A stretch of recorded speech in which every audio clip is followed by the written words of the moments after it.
बाहर से कुछ साउंड आ रहा होगा थोड़ा सा। यहाँ पे एक्चुअली दुर्गा पूजा की हर जगह काफी साउंड रहता है ना अभी। ओम नमो भगवते वासुदेवाय। ओम नमो भगवते वासुदेवाय। ओम ज्ञानतिमिरिनादस्य ज्ञानाञ्जनशलाकया चक्षुरुन्मिलितं येन तस्मै श्रीगुरुवे नमः। श्रीचैतन्यमनोभीष्टं स्थापितं येन भूतले स्वयं रूप कदा मह्यं ददाति स्वपदान्तिकं।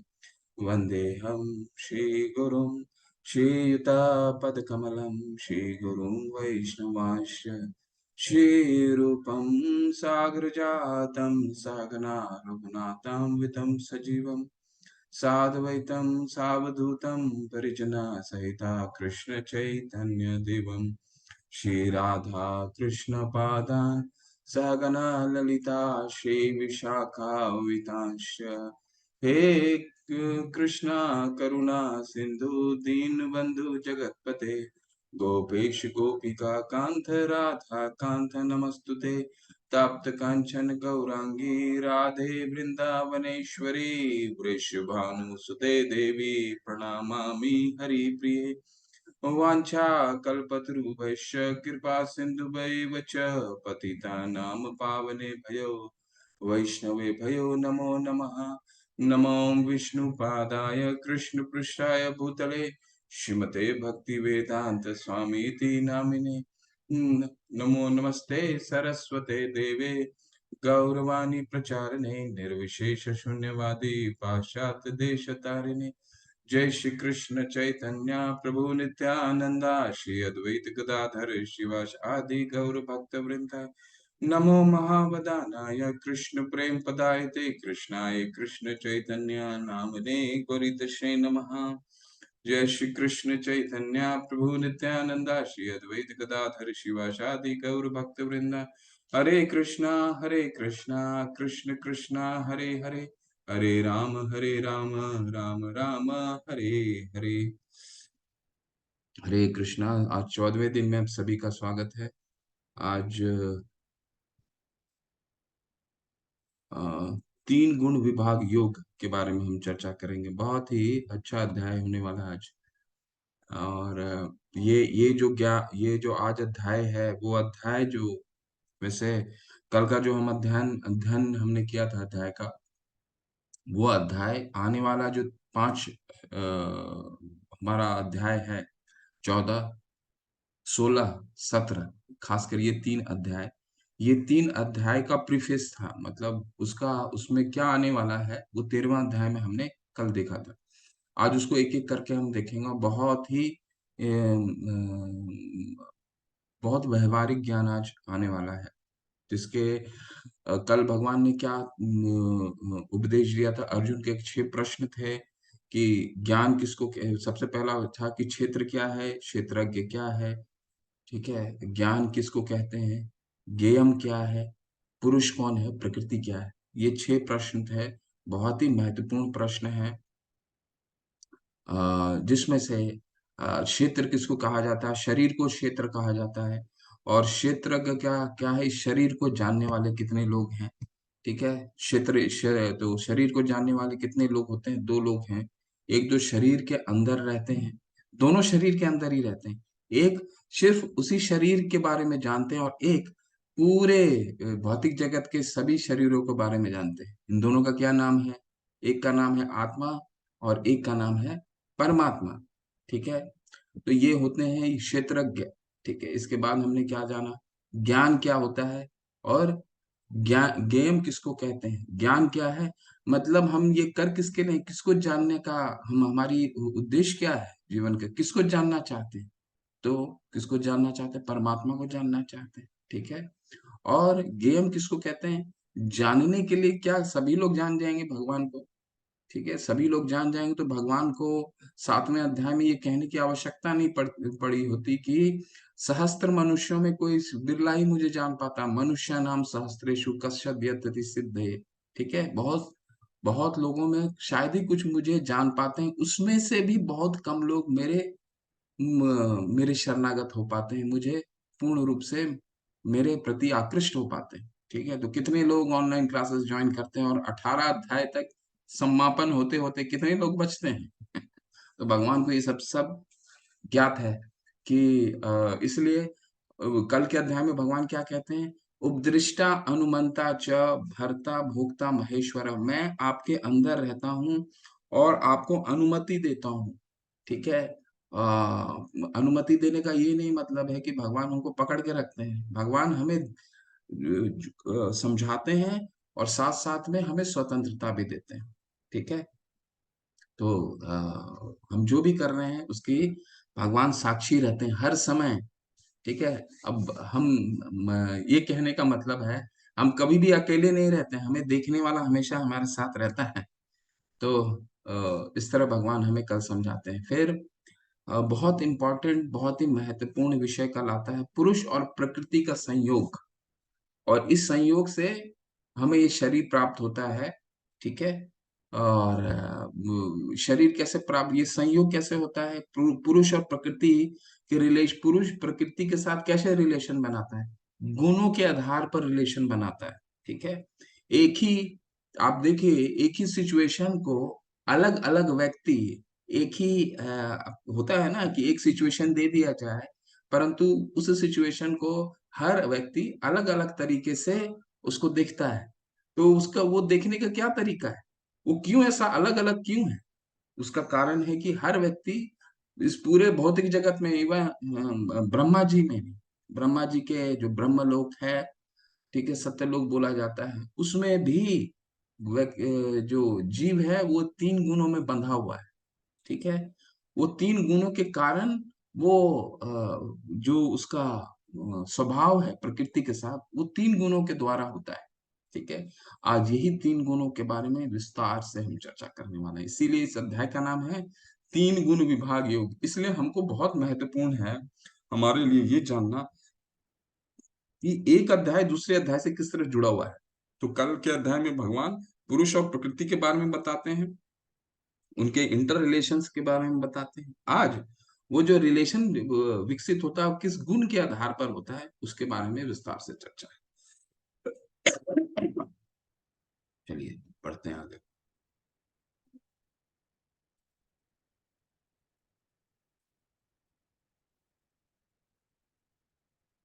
श्री भगवान उवाच परम भूय प्रवक्ष्यामि ज्ञानम ज्ञानम उत्तमम यज्ञात्वा मुनिय सर्वे पराम सिद्धि मतो गतः। भगवान ने कहा, अब मैं तुमसे समस्त ज्ञान में सर्वश्रेष्ठ इस परम ज्ञान को पुनः कहूंगा, जिसे जान लेने पर समस्त मुनियों ने परम सिद्धि प्राप्त की। ये आज जो हम ज्ञान पढ़ने वाले हैं, भगवान कह रहे हैं इससे कोई सर्वश्रेष्ठ ज्ञान मैंने अभी तक नहीं बताया। तो आज का ज्ञान बहुत सर्वश्रेष्ठ है। क्यों सर्वश्रेष्ठ है, पहले प्रभुपाद जी क्या लिखते हैं इसके बारे में पढ़ेंगे, इसके बाद फिर इसकी सर्वोच्चता को स्थापित करेंगे, समझने का प्रयास करेंगे क्यों सर्वश्रेष्ठ ज्ञान है। 13वें अध्याय में यह स्पष्ट बताया है कि प्रकृति के गुणों की संगति के फलस्वरूप इस जीव की इस भौतिक जगत में बद्ध है। कल हमने पढ़ा था कि अलग शरीर मिलता है क्योंकि हम प्रकृति के साथ जैसा हमारा संयोग होता है, वो संयोग किस पे निर्भर करता है? किस गुण से उस प्रकृति के साथ हमारा संयोग हुआ है, जिसके कारण अगला शरीर प्राप्ति होती है। अब इस अध्याय में भगवान स्वयं बताते हैं कि वे प्रकृति के गुण कौन कौन से हैं, वे किस प्रकार क्रिया करते हैं, किस तरह बांधते हैं, किस प्रकार मोक्ष प्रदान करते हैं। इस अध्याय में जिस ज्ञान का प्रकाश किया गया है उसे अन्य पूर्व अध्यायों में दिए गए ज्ञान से श्रेष्ठ बताया गया है। इस ज्ञान को प्राप्त करके अनेक मुनियों ने सिद्धि प्राप्त की और वैकुंठ लोक के भागी हुए। अब भगवान उस ज्ञान को और अच्छे ढंग से बताने जा रहे हैं। यह ज्ञान अभी तक बताए गए समस्त ज्ञानों में सर्वश्रेष्ठ ज्ञान, समस्त ज्ञानों में अधिक श्रेष्ठ है और इसे जान लेने पर अनेक लोगों की सिद्धि प्राप्त हुई है। ये ज्ञान आज हम क्या पढ़ने वाले हैं कि ये गुण कौन कौन से हैं, इन गुणों का नाम जानेंगे, इन गुणों का चरित्र क्या है और किस तरह ये बांधते हैं, हर जीव को बांधते हैं कैसे हैं, चरित्र जानेंगे। इसके बाद हम क्या जानेंगे, इसके बाद जानेंगे कि इस ये क्या हम ये गुण से ऊपर उठने का कोई उपाय है या नहीं। ठीक है, ये जानेंगे। और अगर हम उठ गए तो फिर उठ के जाएंगे कहाँ? इस गुणों को अगर पार कर गए तो कहाँ जाएंगे? ठीक है, क्योंकि जैसा बता रहे हैं, भगवान ने बताया कि ब्रह्मलोक तक जितने भी जीव हैं, जितनी भौतिक जगत है, सब ये गुणों से बंधा हुआ है।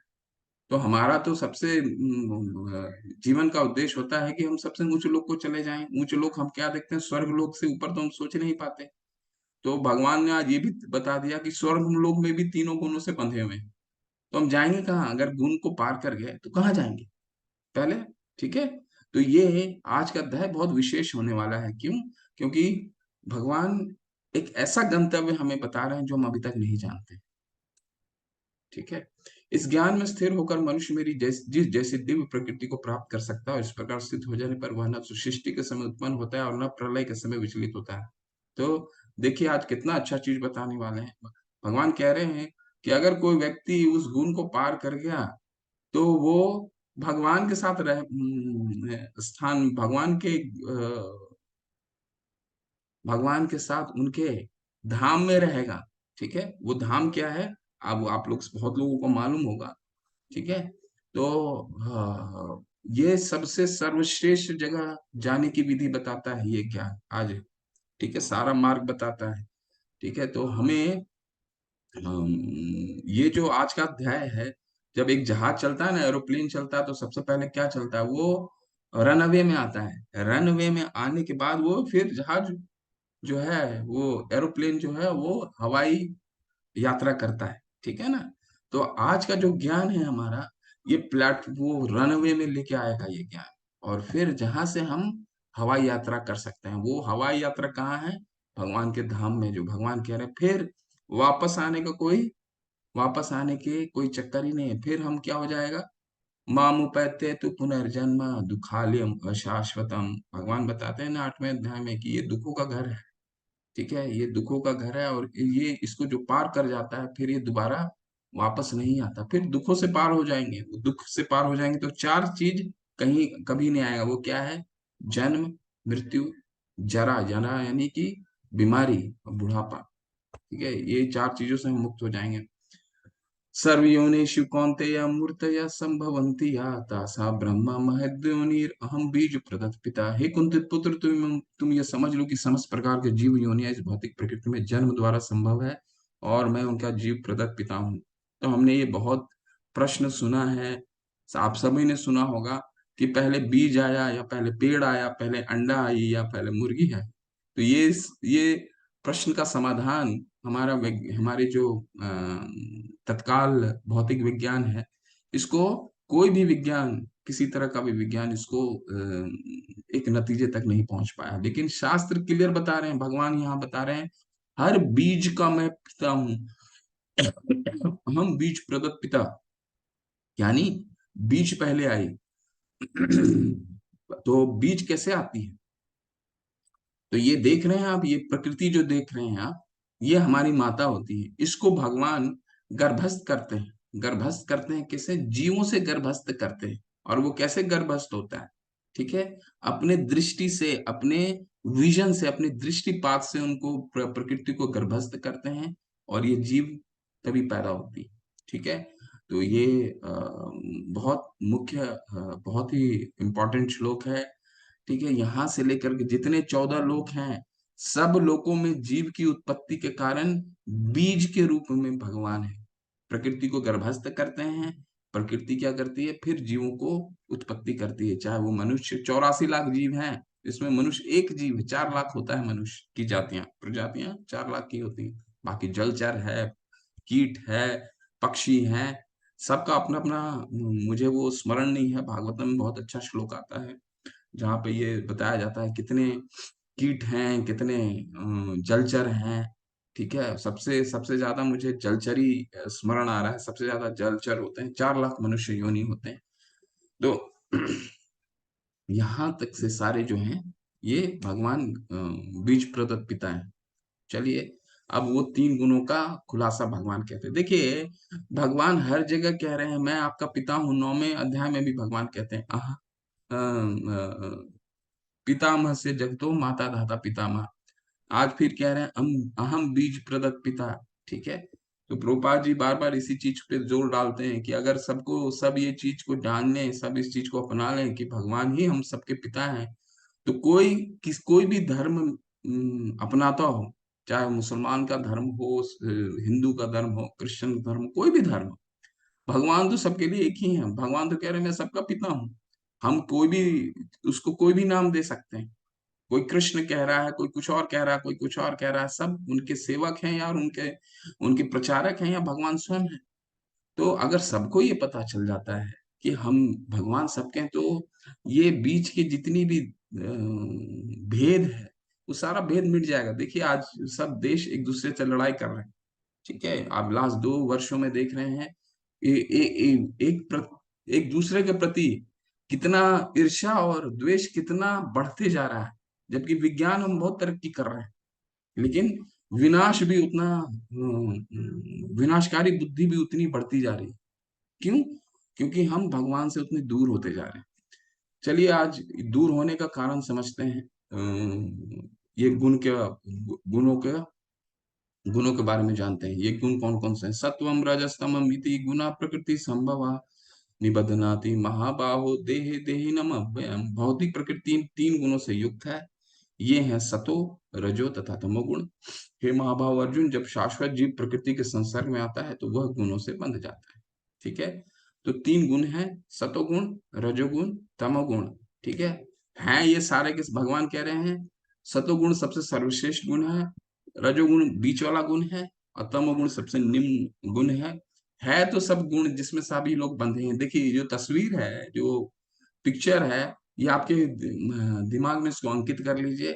ये जो अंकित है ये बंधे हुए हैं, मतलब सतोगुण हो सकता है बहुत अच्छा हो, परंतु है वो जेल में ही, चाहे वो सोने का जेल हो। एक आप तोते को ले आइए, तोते को ले आइए, उसको बहुत प्यार करते हैं, लेकिन रख दीजिए सोने के, हो सकता है सोने के पिंजड़े बनवा लें आप उसके लिए। ठीक है, तो है तो वो जेल में ही, लेकिन चाहे लोहे के पिंजड़े में हो, लकड़ी के पिंजड़े में हो, या फिर सोने के पिंजड़ों में। ठीक उसी तरह ये मनुष्य जो है, एक सोने के जेल में रहता है, वो सतोगुण में होता है। जो तमोगुण में हो, रजोगुण में होता है, समझ लिए कुछ अच्छा है। और जो तमोगुण में है वो काल कोठरी में है सारे के सारे जेल में, सब बंधे हुए हैं। ठीक है, और जब शाश्वत जीव प्रकृति के संसर्ग में आता है तो वह इन गुणों से बंध जाता है। तो जब ये अ, हम देखिए जो हमारी आत्मा है वो ये गुणों से परे होती है, परंतु ये बंधती क्यों है? बंधती इसीलिए है कि हम प्रकृति पे आकर के अपने आप, यो भौतिक जगत में आते हैं, हम अपने आप को भगवान समझने लग जाते हैं। ठीक है, बहुत लोग का ये मन में प्रश्न आता है कि जब हम भगवान के अंश हैं, तो हम दुख भोगने के लिए भौतिक जगत में आए क्यों? इसके लिए हम खुद जिम्मेदार हैं। क्यों? क्योंकि हम भगवान से अलग होने की हमारी कामना हुई। हमें भगवान का अंश है, क्योंकि वो भगवान को देख के हमारी हमारी भी इच्छा हुई कि हम भी भगवान बनना चाहते हैं। तो भगवान ने बोला ठीक है, तुम्हारे लिए पूरा भौतिक जगत का निर्माण कर देते हैं, जाओ, यहाँ पे तुमको सब सुख सुविधा दे देते हैं। ठीक है, और शास्त्र भी दे देते हैं, तुमको तरीका भी बता देंगे, तुमको तो मैं रोक नहीं सकता हूँ, पर तुम जाओ, शास्त्र को पढ़ो, भगवान का कीर्तन, मेरे मेरे नाम का कीर्तन करो, और फिर अपने घर में वापस आओ। भगवान सारा तरीका बता देते हैं। ठीक है, लेकिन हम जो है, हम कारण हैं इस पूरे दुख भोगने का। ठीक है, अब ये जो 3 गुण आए हैं, सतोगुण, रजोगुण और तमोगुण, इन तीनों का हम चरित्र को पढ़ेंगे, जानेंगे कि ये किन चरित्रों के माध्यम से जाने जाते हैं। चलिए पहले सतोगुण के बारे में जानते हैं, वो क्या है उसके बारे में। तत्र सत्वं निर्मलत्वात् प्रकाश काम अनामयम सुख संगेन बध्नाति ज्ञान संगेन चानघ। हे निष्पाप सतोगुण अन्य गुणों की अपेक्षा अधिक शुद्ध होने के कारण प्रकाश प्रदान करने वाला और मनुष्यों के सारे पाप। आप लोग अलर्ट रहिएगा, मैं आपसे उदाहरण के बारे में कुछ पूछूंगा। हे निष्पाप सतोगुण अन्य गुणों की अपेक्षा अधिक शुद्ध होने के कारण प्रकाश प्रदान करने वाला है और मनुष्यों के सारे पाप कर्मों से मुक्त करने वाला है। जो लोग इस गुण में स्थित होते हैं वे सुख तथा ज्ञान के भाव से बंध जाते हैं। तो मैं समझा देता हूं, और कुछ उदाहरण आपको सोच करके चैट बॉक्स में डालना है कि ऐसे समाज में कौन से वर्ग होते हैं जो इस गुणों में पाए जाते हैं। ठीक है, तो ये गुण का क्या चरित्र है? ये गुण का चरित्र है कि ये शुद्ध गुण होता है। ये इसमें जो व्यक्ति होता है वो पूरा शुद्ध होता है, और इसमें 2 चीजें बहुत मुख्यतः पाई जाती हैं। वो क्या? ज्ञानी होता है, और ज्ञान के कारण इसे सुख की प्राप्ति रहती है। ठीक है, ठीक है। और सारे कोई भी पाप नहीं, पाप कर्म नहीं, क्योंकि शुद्ध भी है, ज्ञानी भी होता है, और तीसरा क्या इसका चरित्र है, सारे और सुख सुख भी भोगता है, ज्ञान के कारण सुख भी भोगता है। तो तीन बहुत अच्छा है। ठीक है, तो आपको बताइए, जरा चैट बॉक्स में डालिए कि समाज में ऐसे कौन से वर्ग आप देखते हैं, आपके दिमाग में क्या कौन सा लोग आते हैं जो इन चरित्रों के माध्यम से जाने जा सकते हैं। बहुत ही आसान है, आप सोच सकते हैं, जिनके पास ज्ञान भी है, सुख संपन्नता भी होती है, और तीसरा कैटेगरी आता है, ये शुद्ध भी होते हैं। ठीक है, तो ये सबके लिए अप्लाई नहीं होता है, परंतु कुछ लोग आप जो हमारे दिमाग में आते हैं, काफी समाज के ऐसे वर्ग हैं जो बहुत ही शिक्षित होते हैं, सुख भी होता है, और काफी पुण्य का कार्य भी करते हैं, समाज में आप देखते होंगे पुण्य का कार्य भी करते हैं। ठीक है, तो ऐसे कौन से लोग होते हैं बताइए। वंदना माता जी कह रही हैं, संत ब्राह्मण। आजकल के तो ब्राह्मण माता जी द्विज भी हो गए हैं काफी लोग। ब्राह्मण कौन होता है, जो ब्रह्म का तत्व को जानता है। ठीक है, कथावाचक, हर्षा माता जी कह रही हैं कथावाचक। जी, और कोई उदाहरण आ रहा है। भक्त, भक्त तो सतोगुण से ऊपर होता है माता। भक्त, भक्त इन गुणों में नहीं, सतोगुण उसमें विकसित हो जाते हैं अपने आप, पर वो बंधा नहीं रहता। देखिए, इसके क्या चरित्र है, चरित्र क्या है, सुख संगेन बधनाति ज्ञान संगेन चानगा। ये सुख और ज्ञान के कारण बंध जाता है, मतलब इसको घमंड हो जाता है कि मेरे से अच्छा ये भी बंधा हुआ व्यक्ति है। इस सतोगुण में क्यों बंधा हुआ है, इस सोने के जेल में लेकिन बंधा हुआ है, क्यों, क्योंकि इसको ऐसा लगता है मेरे से ज्यादा कोई ज्ञानी व्यक्ति नहीं है, मेरे से ज्यादा कोई सुखी नहीं है। इसको अगर पूछे कि अगला जन्म में तुम क्या बनना चाहते हो, तो बोलेगा मुझे जो जो मैं इस जन्म में बना हूं, ये जन्म इससे अच्छा कुछ नहीं हो सकता। ठीक है ना।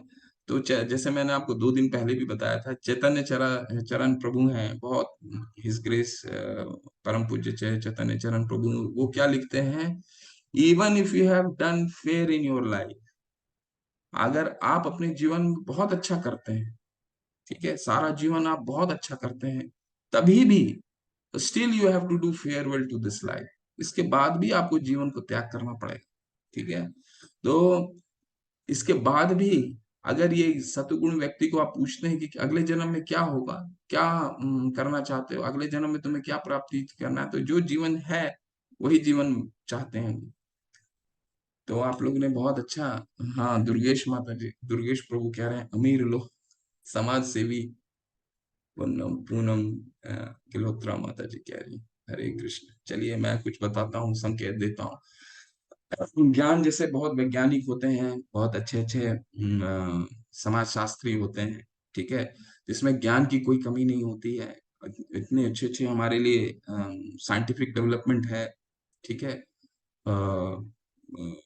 100 साल में जो सबसे ज्यादा विकास हुआ है वो क्या है, हमारी चिकित्सा मेडिकल साइंस में कितना विकास हो गया है। पहले आज से 40-50 साल पहले बताइए, एक्सरे करना कितना मुश्किल होता था, आज की तारीख में आपके शरीर में, शरीर का एक एक भाग को आप अच्छे से देख सकते हैं। ठीक है, तो ऐसे कई समाज के ऐसे कई वर्ग हैं जो ज्ञानी भी हैं और सुखी भी हैं, उनको उनको धन की कमी नहीं है, परंतु उनमें एक चीज की कमी हो जाती है, वो क्या, उनमें एक तरह से अभिमान आ जाता है कि मुझसे कोई श्रेष्ठ नहीं है, और यही जो है उनको बांधता है। ठीक है, ये सतोगुण इस तरह से बंधता है। ठीक है, तो आप लोगों ने अच्छा जवाब दिया। अब आते हैं रजोगुण, जिसमें 90% भगवान प्रभुपाद जी कहते हैं पूरा विश्व 90% इसी में आता है। रजो राग आत्मकम विद्धि तृष्णा संग समुद्भवम ततनिबधन ततनिबधनाति कौन्तेय कर्म संगेन देहिनम। हे कुंती पुत्र, रजोगुण की उत्पत्ति असीम आकांक्षाओं तथा तृष्णाओं से होती है, और इसी के कारण वे देहधारी जीव सकाम कर्मों से बंध जाते हैं। दो चीजें इनमें बहुत मुख्य है, सतोगुण में 3 कैरेक्टरिस्टिक था, क्या, ज्ञान और सुख। ठीक है, ज्ञान, 2 कैरेक्टरिस्टिक था, ज्ञान बहुत होते थे, और ज्ञान के कारण हमेशा प्रकाशित रहते हैं, कोई गलत काम नहीं करते हैं, शास्त्रों के अनुसार काम करते हैं, कोई गलत नहीं, ज्ञानी होते हैं, और सुखी होते हैं। परंतु उनके साथ कमी क्या होती है? उनके साथ ये कमी कि एक अभिमान आ जाता है कि मेरे से कोई सर्वश्रेष्ठ समाज में नहीं, जिसके कारण वो बंध जाते हैं। दूसरा क्या है? राजो रागा रजोगुणी व्यक्ति, उसका भी दो कैरेक्टरिस्टिक है, दो चरित्र है। क्या? असीम आकांक्षाएं। आकांक्षाएं, कैसे भी आकांक्षाएं कि आज मेरे पास एक बेडरूम हॉल किचन है, थोड़ा सा और कमा लेते हैं, 2 बेडरूम हॉल किचन हो जाएगा। कल और थोड़ा सा कमा लें, मेरी जरूरतें बढ़ रही हैं, बच्चे भी बड़े हो रहे हैं। ठीक है, ऐसा हम सोचते हैं। बच्चे बड़े होते हैं तो हमारी और भी जरूरतें बड़ी होती जाती हैं। तो हमें 3 बेडरूम हॉल चाहिए। बच्चों की शादी हो जाएंगी तो पहले लोग क्या सोचते थे कि इतने बड़े जितने लड़के हैं उतनी बड़ी उतनी फ्लोर होनी चाहिए, उतने घर होने चाहिए, क्योंकि बच्चे साथ में रहेंगे तो उनके रहने के लिए कहाँ जगह होगी। हम ये भूल जाते थे कि असली धन क्या है? बच्चों की शिक्षा है। बच्चों की शिक्षा सबसे असली धन है। जब बच्चे शिक्षित हो जाएंगे तो उनको धन जो है स्वतः ही आ जाएगा। उनके लिए हमें धन संजोगने की आवश्यकता नहीं है। ठीक है, शिक्षा अगर हमारी बच्चों में अ, सही दृष्टि से सही तरीके से दी जाए तो वो अपने आप ही उनके लिए धन संजोगने की आवश्यकता नहीं है। एक सीमित मात्रा में उनकी परवरिश जरूर करने की आवश्यकता है, परंतु उनकी जीवन भर के लिए धन संजोगने के लिए आवश्यकता नहीं है शिक्षा। तो हम हमारे वो चीज छोड़ करके हम इस पे लग जाते थे। ठीक है, तो तृष्णा संग समुद्भवम, आज ये चाहिए, कल हमारी जरूरतें पूरी नहीं होती। कभी 2 मोटरसाइकिल है, 1 मोटरसाइकिल है, फिर 4 पहिया चाहिए, 4 पहिया से बढ़ करके बड़ा चाहिए, बड़ा से भी और बड़ा चाहिए। ठीक है, ये हर जगह है, हर जगह होता है। एक छोटा शहर का व्यक्ति होता है, गांव का व्यक्ति होता है। गांव का व्यक्ति क्या करता है? सोचता है कि नहीं, मेरा उसका जीवन बहुत अच्छा चलता रहता है, फिर भी क्या सोचता है? क्योंकि पूरा समाज का चकाचौंध को देखता है तो बोलता है थोड़ा बड़ा शहर जाएंगे तो अच्छा कमाने लगेंगे, अच्छी आमदनी होगी। तो थोड़ा बड़ा शहर जाता है, बड़ा शहर में और आमदनी बढ़ती है, उसकी आमदनी हर जगह बढ़ जाती है। फिर परंतु क्या? तृष्णा संग समुद्भवम, वो जो आकांक्षाएं हैं वो जीवन भर समाप्त नहीं होती। वहां जाकर के सोचता है कि थोड़ा और बड़ा शहर चले जाएं, मेट्रो में चले जाएं, थोड़ा तो हम आमदनी वहां बढ़ जाएगी। बढ़ भी जाती है, परंतु तृष्णा कहाँ भरने वाली है? ठीक है, तृष्णा कभी नहीं। आज एक चीज चाहिए, कल दूसरा चीज चाहिए, परसों तीसरा चीज चाहिए। ठीक है, लेकिन कोई गलत कार्य नहीं कर रहा है। शास्त्रों के अनुसार है, परिवार के भरण पोषण के लिए करता है, स्वयं के सुख के लिए करता है, परंतु सकाम कर्मों में बंधा रहता है। उसके लिए जीवन के लिए आ, उसको पूछे कि क्या तुम इतना व्यस्त क्यों हो? अरे मुझे मत पूछो, मैं बहुत व्यस्त हूँ, मेरे पास समय कहाँ है। आज ये काम है, कल वो काम है, कल ये काम है, मैं फंसा हुआ हूँ परिवार में, समाज में। परंतु पूछिए, अगर फंसे हुए हो तो फंसने अंदर से फील कर रहे हो फंसे हुए हो करके, तो उनके पास कोई जवाब नहीं होता। तो यही है रजोगुण का व्यक्ति, जो जीवन भर तृष्णा संग आकांक्षाएं लेकर के घूमता है। ऐसी आकांक्षाएं जो तृष्णा के समान है। तृष्णा मतलब समझते हैं ना, मिराज, जो आप सड़क में देखते हैं ना, दूर से कभी कभी धूप होती है तो देखते हैं ना, सड़क में आपको बहुत दूर से पानी दिखता है जबकि वो पानी नहीं होता है। ठीक है ना, मिराज बोलते हैं ना। चाहे वो आप रेत में चले जाइए, पानी दिखता है, नहीं होता है कुछ भी। ठीक उसी तरह वो ऐसा सुख के पीछे भागते रहता है जो जीवन में कभी नहीं प्राप्त कंप्लीट होता है। ठीक है, कभी संपन्न नहीं होता है। सत्वम सुखे संजयाति रज कर्मणि भारत। बीच का एक चला गया क्या? हाँ, तमोगुण के में क्या है? तमस अज्ञानम जन्म विद्धि मोहनम सर्वदेही नाम प्रमादालस्य निद्रा भी निबधनाति भारत। हे भरत पुत्र, तुम जान लो कि अज्ञान से उत्पन्न तमोगुण समस्त देहधारी जीवों का मोह है। इस गुण के प्रतिफल पागलपन, आलस तथा नींद है, जो बद्धजीव को बांधते हैं।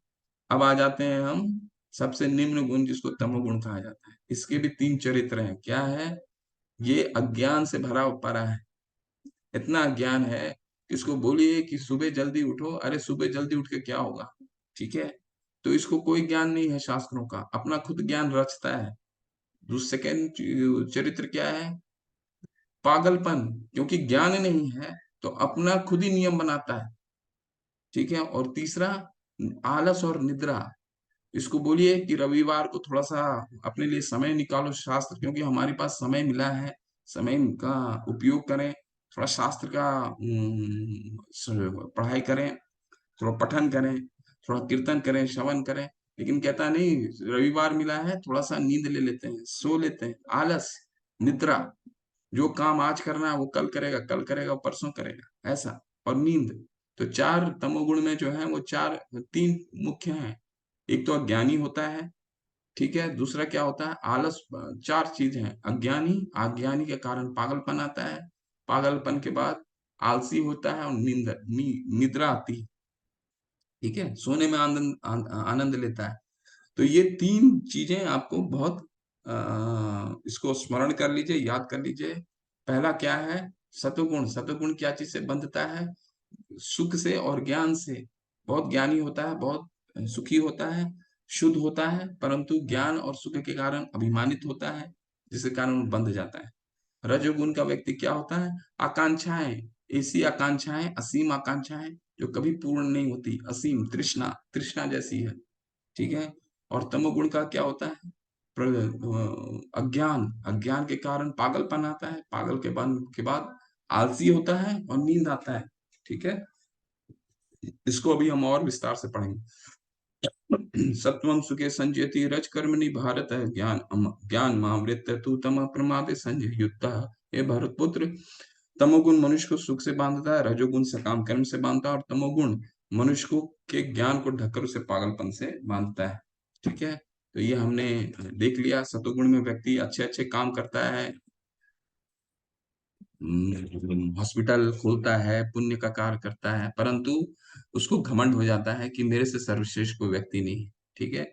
रजोगुण में व्यक्ति सकाम कर्मों से बंध जाता है, अच्छे अच्छे काम करता है, परंतु अपने परिवार, अपने सुख के लिए जीवन भर किसी के दूसरे के लिए समय ही नहीं निकाल पाता। और तमोगुण में क्या, व्यक्ति सोचता है प्रमाद, आलस, निद्रा भी, जीवन व्यर्थ कर देता है। अज्ञान है, उसको बोलिए थोड़ा सा गीता पढ़िए, अरे गीता में कुछ नहीं रखा है, ये तो 5000 साल पहले किसी ने बोला था, वो अभी कहाँ रेलिवेंट है। ठीक है, तो हमें सब पता चल जाएगा इसकी रेलिवेंसी 17वें अध्याय में, कल के अध्याय पर 17वें अध्याय में बताएंगे भगवान एक एक चीज, यज्ञ, तपस्या, दान, खाना, सब गुण में किस तरह हम जो भी कार्य कर रहे हैं वो किस तरह गुणों में विभाजित होता है। ये भरत पुत्र, कभी कभी सतोगुण रजोगुण तथा तमोगुण को परास्त करके प्रधान बन जाता है, तो कभी रजोगुण सतोगुण तथा तमोगुण को परास्त कर देता है, और तो कभी ऐसा होता है कि तमोगुण सतोगुण तथा रजोगुण को परास्त कर देता है, और इस प्रकार शिष्टता के लिए निरंतर स्पर्धा चलती रहती है। ठीक है, तो कहने का क्या तात्पर्य है कि हम देखिए, सतोगुण, रजोगुण, तमोगुण, ये हर व्यक्ति में ये तीनों गुण पाए जाते हैं, हर हर व्यक्ति में होता है। ठीक है, कोशिश हमें ये करना है कि जितना, जैसे हम अभी 1 घंटा भगवान की गीता को सुन रहे हैं, हम पूर्ण रूप से सतोगुण में हैं। क्यों? क्योंकि हम भगवान की वाणी को सुन रहे हैं, समझने का प्रयास कर रहे हैं, चर्चा कर रहे हैं। लेकिन इसी वक्त कोई और लोग कुछ और भी कर रहे हैं। ठीक है, तो हम पूरे पूरे दिन में सतोगुण में भी होते हैं, रजोगुण में भी होते हैं, अपने काम के कारण हम निकलते हैं, किसी को डांट लगा देते हैं। ठीक है, और तमोगुण में भी होते हैं।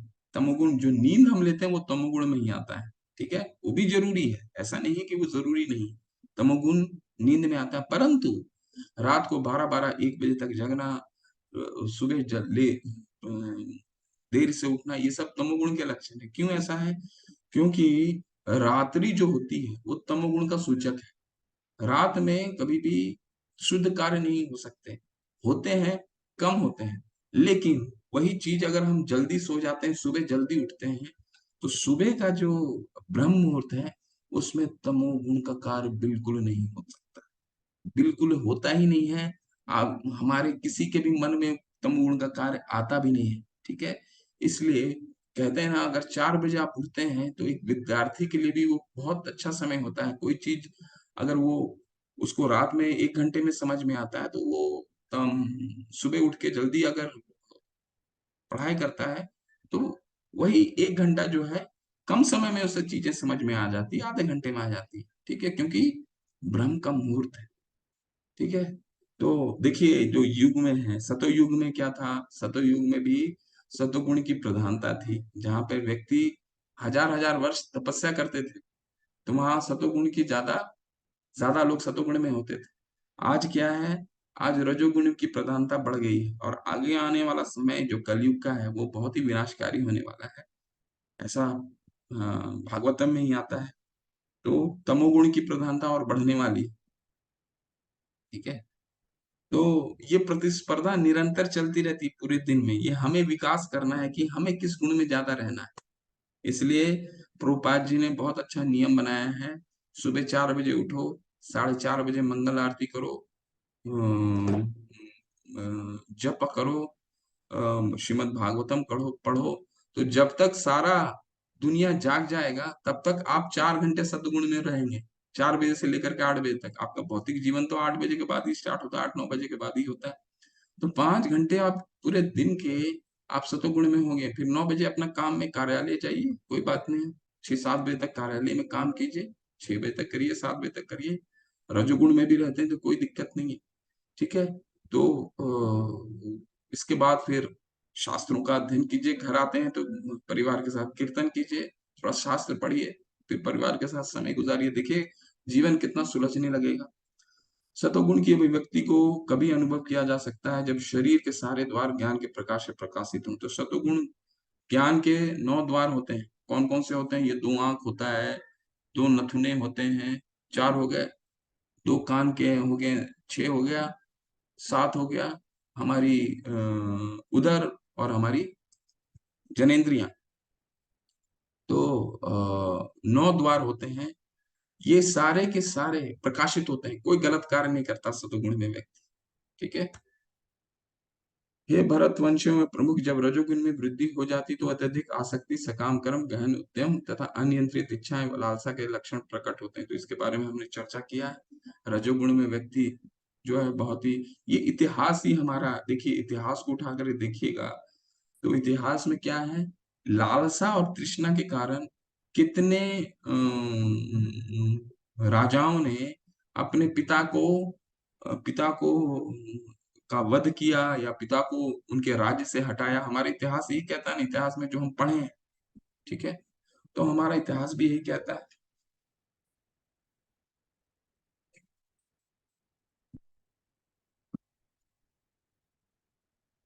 तो गीता हमें, प्रभुपाद जी हमें समझाते हैं, गीता के माध्यम से हम ये समझते हैं कि ये निकलने का उपाय क्या है, तो वो हम अभी समझेंगे, ठीक है। तो इसी में फंसे रहते हैं। तब जब तमोगुण में वृद्धि हो जाती है तो हे कुरुपुत्र, अंधेरा, जड़ता, प्रमत्तता तथा मुंह का प्राकट्य होता है, ठीक है। आप समझिए, कोई लोग धूमपान करते हैं, सिगरेट पीते हैं, उनको बोलिए, पूछिए कि तुम धूमपान क्यों करते हो, कि जिस डब्बे में पीते हो, जिस डब्बे से निकाल के पी रहे हो, या शराब पीते हैं, उस जिस डब्बे और जिस बोतल से पीते हो उसी में लिखा हुआ ये तुम्हारे स्वास्थ्य के लिए हानिकारक है, फिर भी क्यों पीते हो तुम, ठीक है। तो उनका क्या जवाब होता है कि अरे, ऐसा थोड़ी है कि जो ये इन सब चीजों का नशा पान करते हैं उनकी मृत्यु जल्दी होती है, ऐसे लोग भी जो कुछ भी सेवन नहीं करते उनकी मृत्यु जल्दी तत्कालीन हो जाती है, ऐसा करके वो हमारे सामने उदाहरण प्रस्तुत करते हैं और अपने कार्य को, उसको डिफेंड करते हैं। तो उसका क्या है? अज्ञान। अज्ञान के कारण क्या आता है? पागलपन आता है। पागलपन, जो वो कार्य कर रहे हैं उसी को वो डिफेंड करते हैं, क्योंकि अज्ञान है ना, ज्ञान नहीं, ठीक है ना। अंधेरा, जड़ता, प्रमत्तता, मोह का प्राकट्य होता है, ये प्रमाद, ये तमोगुण के। जब कोई सतोगुण में, अब क्या देख रहे हैं हम, अब देखने वाले हैं कि ये गुणों की गंतव्य क्या है, सतोगुण वाले कहाँ जाते हैं, तमोगुण वाले कहाँ जाते हैं, रजोगुण वाले कहाँ जाते हैं, इनका गंतव्य क्या है। जब कोई सतोगुण में मर जाता है तो वह शुद्ध उच्च ग्रहों को ओर जाता है। आज हम ये ग्रह देखने वाले हैं, ठीक है, ये हम देखने वाले हैं। तो जो सतोगुण में, क्योंकि ये बहुत अच्छा कार्य करता है, पुण्य का कार्य करता है, ठीक है ना, हमने पढ़ा पढ़ा है ना अभी, इसका प्रकाशित रहता है, शुद्ध कार्य करता है, सुख और ज्ञान रहता है। तो ये उच्च के लोकों में जाता है। उच्च के लोग कितने हैं? 6 लोग हैं, हम पढ़ेंगे अभी। वो 6 लोग कौन कौन से हैं हमारे से ऊपर के लोग, जहाँ देवता गण महर्षि गण सब रहते हैं, ठीक है, वो उच्च लोगों को जाता है। जब कोई रजोगुण में मरता है तो वो सकाम कर्मियों के बीच जन्म ग्रहण करता है, जब कोई तमोगुण में मरता है तो वो पशु योनि में जन्म धारण करता है, ठीक है। ये इसमें बिल्कुल भगवान ने आज बिल्कुल उसमें कोई संशय नहीं छोड़ा हमारे लिए। क्या संशय नहीं छोड़ा है? कि जो रजोगुण में व्यक्ति अपना शरीर को त्यागता है, वो सकाम कर्मियों के बीच में पैदा हो सकता है। सकाम कर्मियों के बीच में मतलब उसको हो सकता है अगला जीवन जो है वो ये धरती, पृथ्वी, जगत दोबारा मिल जाए, ठीक ठीक है। लेकिन जो तमोगुण में जो अपना शरीर को त्यागता है, उसका निम्न योनि जो है वो निश्चित है। भगवान कह रहे हैं निम्न योनि कौन सा? पशु योनि, ठीक है। क्यों? क्योंकि वो 4 चीजें को ही जीवन का उद्देश्य मानता है। वो 4 चीजें क्या है? खाना खाना, आहार, निद्रा, भय और मैथुन। खाना खाना, नींद को लेना, भय, अपने आप को सुरक्षित रखना, और मैथुन यानी कि बच्चे पैदा करना। तो इनका तमोगुण में क्या होता है? इनको कुछ ज्ञान नहीं होता। ये 4 चीज पे उनका उद्देश्य होता है। 4 ही चीज करने पे उनका सारा दृष्टिकोण इस 4 चीज में ही फंसा रह जाता है, ठीक है। मनुष्य योनि क्या है? हमने जैसे पहले भी चर्चा की है, ये एक सोने की ईंट के माफिक है, मूल्यवान है। 84 लाख योनि के बाद हमें प्राप्त होता है, तो ये सामान्य नहीं है। ये अपॉर्चुनिटी हमको लाइफ टाइम अपॉर्चुनिटी है। लिख के आता है ना, हमारे कई ऑफर्स में लिख के आते हैं ना कि this is life time opportunity. तो ये जो मनुष्य योनि है, हमने जरूर कुछ अच्छे सकाम कर्म किए होंगे, तभी हमें मनुष्य योनि दोबारा इस पृथ्वी में जन्म हुआ है। कर्मणः सुकृतम याहु सात्विकम निर्मल फलम रजस्तुम फलम दुखम अज्ञानम तमस फलम। पुण्य कर्म का फल शुद्ध होता है और सात्विक कहलाता है, लेकिन रजोगुण में संपन्न कर्म का फल दुख होता है, और तमोगुण में किए गए कर्म मूर्खता में प्रतिफलित होते हैं। तो सतोगुण में क्या होता है? सतोगुण में व्यक्ति को शुरू शुरू में तो कोई चीज बहुत ही कष्टप्रद लगता है। सुबह 4 बजे उठना है, 4:30 बजे, 4 बजे उठना हमारे लिए बहुत कष्टप्रद होता है। परंतु मैं आपको बस एक संकेत मात्र दे रहा हूँ, 6 महीने करके देखिए, आपको इससे अच्छा कुछ लगेगा ही नहीं, ठीक है। तो शुरू में तो कष्ट है, लेकिन जीवन भर आनंद देता है। रजोगुण में क्या होता है? रजोगुण में शुरू में तो अच्छा लगता है कि चलो रात को कुछ बाहर का खाना खा लेते हैं, ठीक है, अच्छा शुरू में लगता है, लेकिन उससे हमारा पेट भी खराब होता है बाहर के खाने से, ठीक है। तो शुरू में अच्छा लगता है रजोगुण में, लेकिन बाद में दुख दुख देता है। तमोगुण का क्या व्यक्ति है? शुरू से अंत खराब रहता है। शुरू में भी धूम्रपान और शराब पीता है, तो उसका स्वास्थ्य को हानिकारक है। उसका कभी भी शुरुआत और गंतव्य दोनों ही गलत है। तो आपके मन में ये प्रश्न आएगा कि अरे ये हम कैसे करें? भगवान ने तो बोला है कि ये तो प्रकृति के गुणों में बंधे हुए हैं, जिसके कारण ये गुण आते हैं।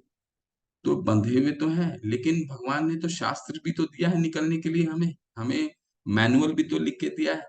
उस पे हम अपना इंटरेस्ट डेवलप कर सकते हैं, उसमें हम अपनी अ, उसको वो तो हमारी हमारी स्वतंत्रता है ना। सतोगुण से वास्तविक ज्ञान उत्पन्न होता है, रजोगुण से लोभ उत्पन्न होता है, और तमोगुण से अज्ञान, प्रमाद और मोह उत्पन्न होता है, ठीक है।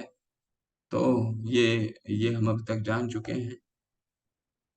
उधर गच्छन्ति सत्वस्ता मध्ये तिष्ठन्ति राजसा जघन्य गुणार्वितुस्तथा अधो गच्छन्ति तामसा। सतोगुण व्यक्ति क्रमशः उच्च लोगों को ऊपर जाते हैं, रजोगुण इस पृथ्वी लोक में रह जाते हैं, और जो अत्यंत ग्रहित तमोगुण में स्थित है वे नीचे नर्क लोकों को जाते हैं।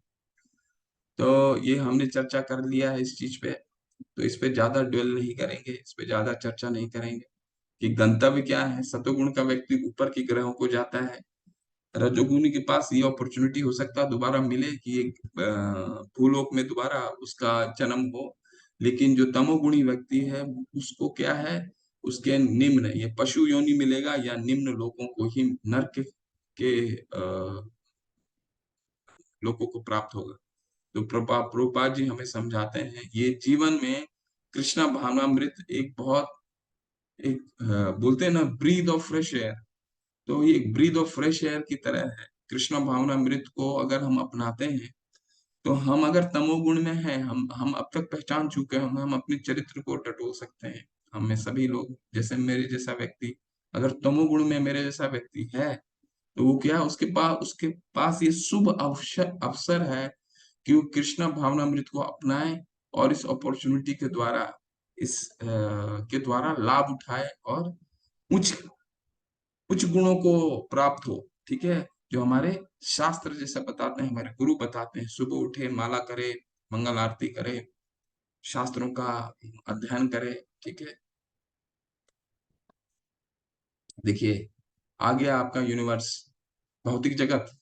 ठीक है, तो आप लोग गोलों का चार्ट मिला होगा। गोलों का चार्ट क्या होता है? जैसे हम ज्योग्राफी या भूगर्भ विज्ञान पढ़ते हैं, तो एटलस होता है ना पूरा, हमारे पूरे पृथ्वी का नक्शा हम देखते हैं एटलस के द्वारा। उसी तरह पूरा आध्यात्मिक जगत का नक्शा को गोलों का चार्ट बोला जाता है। ठीक है, उसमें एक भाग आता है हमारा भौतिक जगत। ये 14 जगत हैं, देखिए, इसको अच्छे से देखिए। 14 जगत हैं, हम बीच में हैं। ठीक है, भूगर्भ, भूलोक। ठीक है, भूलोक के ऊपर आता है भूवर, जहाँ पे हमारे पितृगण रहते हैं। स्वर्गलोक, महरलोक, जनलोक, तपलोक और सत्यलोक। ठीक है, तो स्वर्ग लोक में देवता गण रहते हैं, और महरलोक, जनलोक और तपलोक में महर्षि लोग रहते हैं। सत्यलोक में ब्रह्मा जी। हमारे नीचे कौन कौन से हैं? अतल है, वितल है, सुतल है, तलातल है, महातल है, रसातल है और पताल है। यहाँ पे खत्म नहीं हो रहा है। पताल के नीचे हैं 28 नर्क।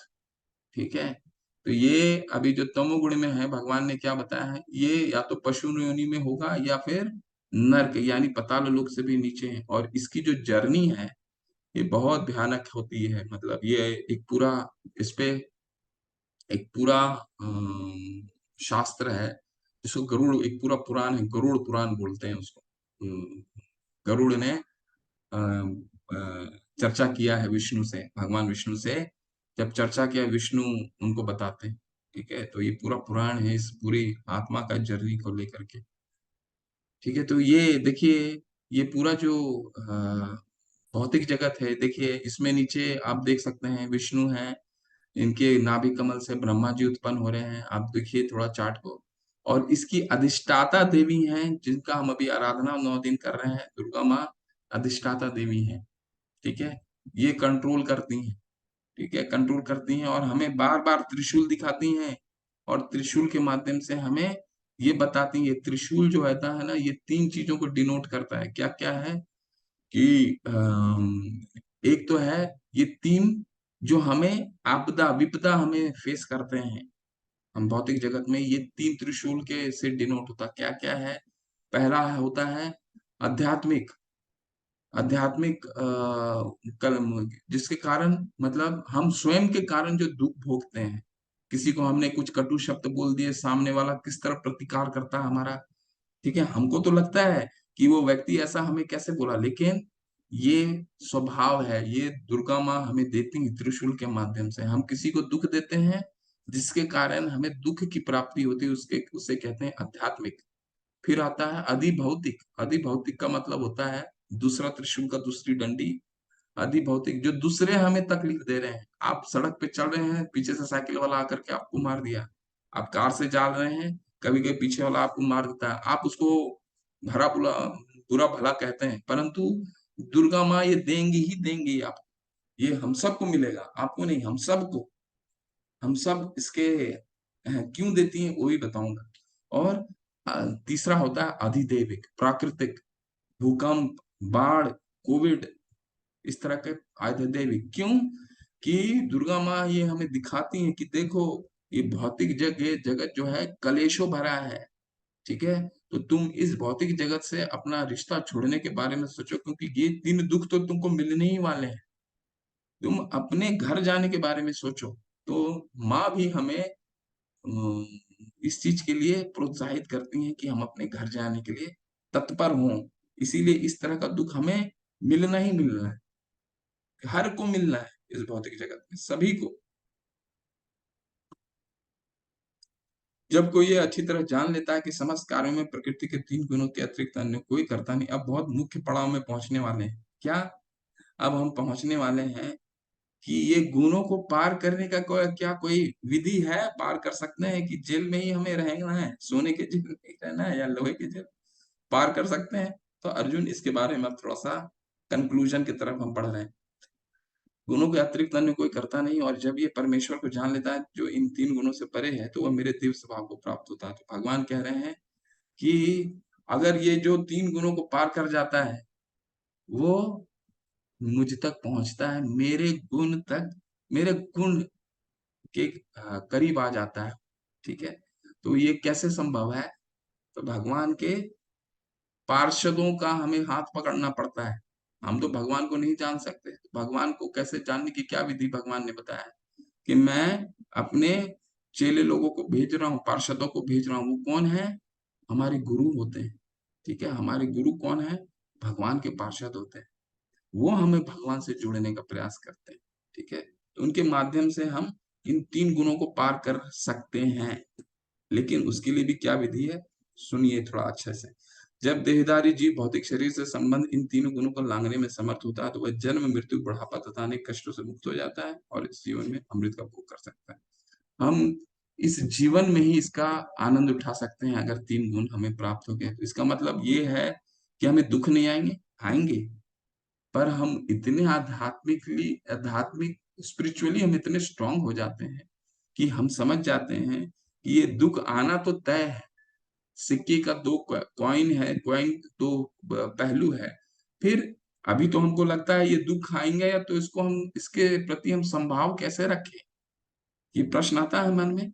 ये प्रश्न उस समय आना बंद हो जाएंगे जब हम पूर्ण रूप से भगवान पे शरणागत होने लगेंगे। एक ही सॉल्यूशन है, भगवान का नाम का उच्चारण करना, भगवान के ग्रंथों को पढ़ना, भगवान का नाम संकीर्तन करना, और हमारे जो प्रमाणिक गुरु ने फॉर्मूला दिया, प्रभुपाद जी ने, उनके नियमों को पालन करना। अगर ये करते रहेंगे तो इसको पार कर जाएंगे। फिर भी भगवान क्या बोलते हैं वो सुनते हैं। अर्जुन ने पूछा, है भगवान, जो इन तीनों गुणों से परे है, वे किन लक्षणों के द्वारा जाना जाता है और इसका आचरण कैसा होता है, और ये प्रकृति के गुणों किस प्रकार लगता है? 3 प्रश्न किए हैं। भगवान ने तो बोला कि जो पार कर जाता हूँ मेरे गुणों को प्राप्त कर जाता है। ठीक है? तो अर्जुन पूछते हैं, अच्छा भगवान, तो हम उसको पहचानेंगे कैसे? ये तो हमारे बीच में ही रहता है, पहचानेंगे कैसे इनको? ठीक है? तो सुनिए, भगवान बता रहे हैं इनको पहचानने का क्या तरीका है। भगवान ने कहा, हे पांडुपुत्र, जो प्रकाश, आसक्ति तथा मोह के उपस्थित होने पर न तो उनसे घृणा करता है, न लुप्त हो जाने पर उनकी इच्छा करता है। देखिए, पहला लक्षण, उदासीन रहता है। खुशी आने पर उछलता नहीं है, और दुखी आने पर रो करके डिप्रेस्ड नहीं हो जाता है। उसको मालूम है खुशी आएगा तो कल दुखी भी आना तय है, तो संभाव रखता है। क्यों? क्योंकि वो मालूम है कि भगवान पे आश्रित है। जो भौतिक गुणों की इन समस्त प्रक्रियाओं से निश्चल तथा अविचल रहता है, और ये जानकर कि केवल गुण की क्रियाशील, उदासीन तथा दिव्य बना रहता है। तो एक जज को देखिए, जज जज जब फैसला सुनाता है अपने कोर्ट में, तो उस फैसले से कभी नहीं बंधता है। वो फैसले में दंड भी देता है, फैसले में पुरस्कार भी देता है। ठीक है? लेकिन ये फैसले उसको प्रभावित नहीं करते। ठीक उसी तरह एक भक्त जो है, भगवान बता रहे हैं, वो कभी भी सुख और दुख से उदासीन रहता है, बिल्कुल कोई रिएक्शन नहीं देता। यह जानकर कि केवल गुण क्रियाशील उदासीन रहता है। ठीक है? सुख और दुख को एक समान मानता है, और जो मिट्टी को ढेले पत्थर एवं स्वर्ण के टुकड़ों के समान दृष्टि से देखता है। इसका मतलब ये नहीं है कि मिट्टी और ढेलों को एक ही समान देखता है। कहने का तात्पर्य ये है कि उसको मालूम है कि मिट्टी भी भगवान ने दिया है, और मिट्टी के अंदर से निकला हुआ सोना भी भगवान के लिए दिया गया है। तो दोनों को भगवान की सेवा में लगाना है। प्रभुपाद जी को एक दिन किसी ने पूछा कि आपको सोना अगर मिल जाता तो क्या करोगे? तो बोला, भगवान की सेवा में लगाएंगे। है ना? जो अनुकूल तथा प्रतिकूल के प्रति समान बना रहता है। देखिए, ये दोनों सिचुएशन हम सबके जीवन में आएंगी। ऐसा कोई है जिसके लिए जिसके साथ प्रतिकूल और अनुकूल नहीं आता है जीवन में? आना तय है। लेकिन समान, हमें समान, भगवान कह रहे हैं, वो समान रहता है, समभाव रहता है उसमें। प्रशंसा, बुराई, मान तथा अपमान में समान भाव रहता है। तो जो शत्रु तथा मित्र के समान व्यवहार करता है और जिसने सारे भौतिक कार्यों का परित्याग कर दिया है, ऐसे व्यक्ति को प्रकृति के गुणों से अतीत कहते हैं। तो भगवान बहुत अच्छे से समझा रहे हैं, गुणातीत हो जाता है। सुख, दुख, मान, अपमान बिल्कुल मुश्किल है उसके लिए, वो उस पे नहीं रहता है। उसको उसको बिल्कुल संभाव रहता है। ठीक है, इस 2 श्लोक खत्म हो जाएंगे तो मैं और एक आपको अच्छे उदाहरण से बताता हूँ, पहले इसको समझ लेते हैं। अब भगवान ने अर्जुन के तीसरे प्रश्न का जवाब दे रहे हैं। क्या? किसी गुणों को अच्छा, आपने तो चरित्र बता दिया कि वो सुख दुख मान अपमान सब में उदासीन रहता है, तो ये पार कैसे करता है वो बताइए। ये लॉन्ग जंप मारता कैसे है? ठीक है, ये किस तरह पार करता है तीनों गुणों को? ये जेल से रिहा कैसे होता है हमारे समीप, हमारे साथ रह करके इसको कैसे, ये किस तरह पार कर जाता है? देखिए, ये है श्लोक, बहुत सुंदर है। माम च यो अव्यभिचारेण भक्ति योगन सेवते सह गुणान संतित्यतान ब्रह्म भूयाय कल्पते। जो समस्त परिस्थितियों में अविचल भाव से पूर्ण भक्ति में प्रवृत्त होता है, वह तुरंत ही प्रकृति के गुणों को लांग जाता है और इस प्रकार ब्रह्म के स्तर तक पहुंच जाता है। एक ही चीज क्या है? यो अव्यभिचारेण, जो हर स्थिति में मेरी भक्ति करता है, चाहे स्थिति प्रतिकूल हो अनुकूल हो, मेरा नाम का जप लेना कभी नहीं छोड़ता, मुझे हमेशा अपने मन में बसाता है, मेरी अविचल भाव से भक्ति करता है, वही इन तीनों गुणों का पार करने का उसी में ये योग्यता है, और कोई नहीं, और नहीं कर सकता। तो भगवान को गुण को पार करने का क्या है तरीका? वो किसी भी परिस्थिति में संभाव रहता है। अब इसका उदाहरण कौन है? शिला प्रभुपाद। हार्ट अटैक आ गया, 60-70 वर्ष की उम्र में, 69 उम्र में, अकेले ऐसे देश में प्रदेश में जाना जहां कोई उनका अपना नहीं है, कभी गए नहीं इतना दूर ठंडे देश में। ठीक है, हार्ट अटैक आया, फिर भी भगवान के प्रचार भगवान का प्रचार प्रसार करना है, गुरु की आज्ञा का पालन करना है। ठीक है, कोविड था, कोविड में हमारे जो अध्यक्ष हैं श्री रामानिश्रा दास प्रभु, उन्होंने सब पूरा, जब पूरा देश अंधकार में था तो उन्होंने क्या सोचा, क्यों नहीं इस अंधकार में सबको गीता के ऑनलाइन, निशुल्क ऑनलाइन कोर्स के माध्यम से जोड़ा जाए। तो हर स्थिति में ये क्या रहते हैं, ये अविचल रहते हैं।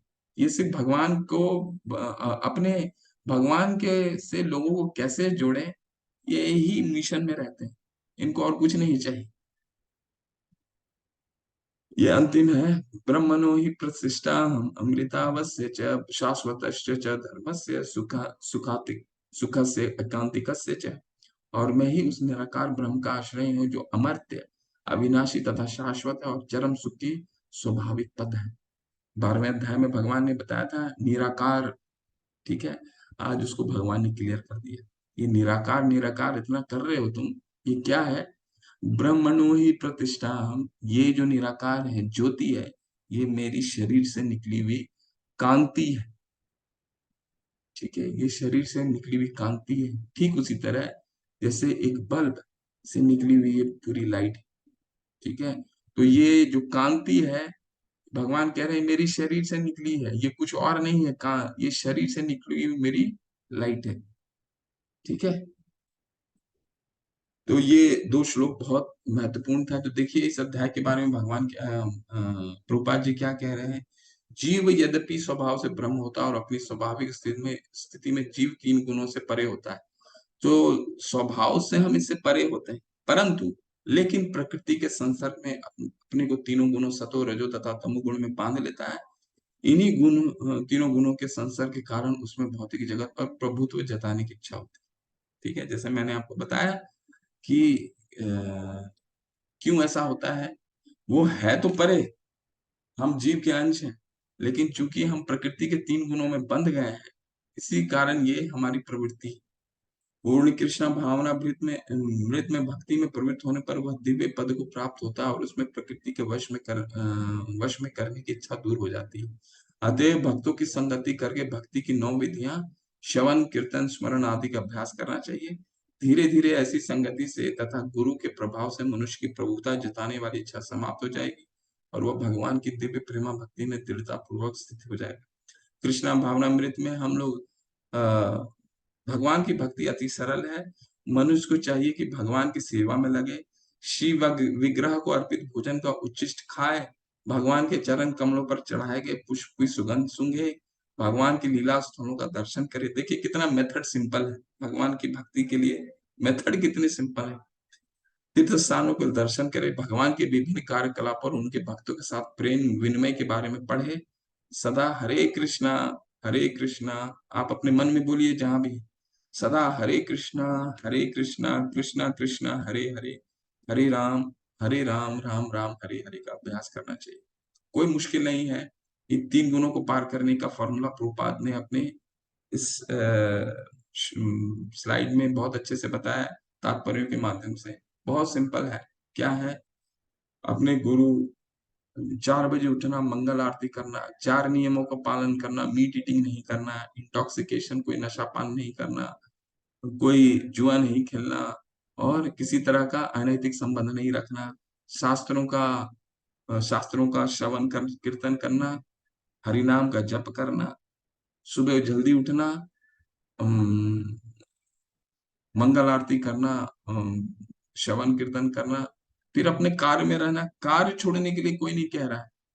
भगवान ने किसी को, अर्जुन को ये नहीं कहा है कि तुम कार्य को छोड़ो। क्या बोले? तस्मात् सर्वेषु कालेषु माम अनुस्मर युद्ध च, मेरे को युद्ध करो, लेकिन अपने मन में मेरी, अपने मन में मुझे बसा कर युद्ध करो। ठीक है? तो ये आपका 14वां अध्याय समापन होता है। हरे कृष्ण। कल का बहुत सुंदर अध्याय है। कल ये सबसे विशेष अध्याय आने वाला है। इन गुणों से, ये गुण गुण के बारे में नहीं चर्चा है। कल पुरुषोत्तम योग है और ये बहुत विशेष अध्याय माना जाता है। पुरुषोत्तम, वैसे तो सारे अध्याय श्रेष्ठ हैं, पर पुरुषोत्तम योग भगवान की दिव्यता के बारे में बताता है। भगवान पुरुषों में उत्तम क्यों है, वो हम कल जानेंगे। ठीक है? हरे कृष्ण। आप अपने, अब अंतिम आपके 4 दिन हैं। ठीक है? इन 4 दिनों में आप कोशिश कीजिए अपने क्विज को सॉल्व कीजिए और उसको जमा कीजिए और फिर अगले स्तर में आने का प्रयास कीजिए। हरे कृष्णा प्रभु जी। यहाँ पे राम लखन राय प्रभु जी ने हाथ खड़ा किया हुआ है। प्रभु जी मैं आपको अनम्यूट कर रही हूँ, आप पूछ सकते हैं। दंडोत माता जी, हरे कृष्णा। हरे कृष्णा प्रभु जी। माता जी, हरे मैंने कृष्ण। कल भी आपसे एक रिक्वेस्ट की थी कि क्वेश्चन आंसर कैसे करूं माता जी, उसका सॉल्व हाँ करवा हाँ दो हाँ। ताकि अच्छा, मैं आप एग्जाम दे सकूं। आपको मैं कुछ दिखाता हूँ। रुकिए रुकिए, आप रुकिए प्रभु, मैं आपको डिस्प्ले हाँ प्रभु, मैं करता हो। हूँ। हाँ प्रभु, मैं रुका हूँ। प्रभु जी लिंक भी डाला हुआ है ग्रुप में, आप अगर देखे होंगे तो। माता जी मैं लिंक स्टार्ट कर रहा हूँ माता जी, ऑपरेट हो नहीं पा रहा माता जी, समझ नहीं आता मतलब। अच्छा ठीक है। अ, मैंने ना नाम डाल दिए, उसमें नाम डाल दिए, अपना जीमेल आईडी डाल दिए, वो पासवर्ड मांगे जा रहे हैं।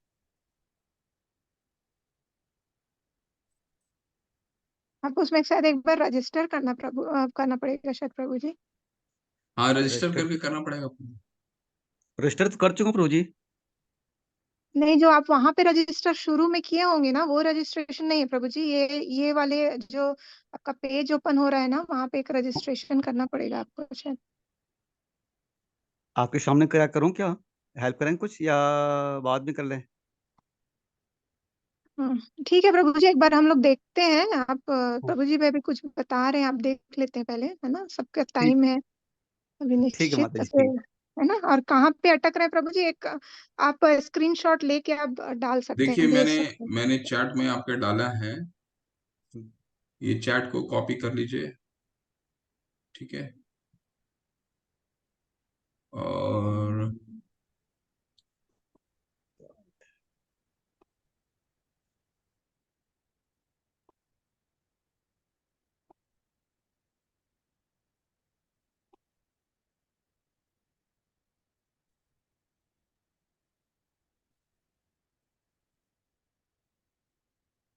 देखिए आप देख पा रहे हैं ना? हरे कृष्णा प्रभु जी। हाँ, राम लखन रॉय प्रभु जी। यहाँ पे आपको लॉगिन करना पड़ेगा। लॉगिन अपना ईमेल आईडी से लॉगिन कीजिए, ठीक है।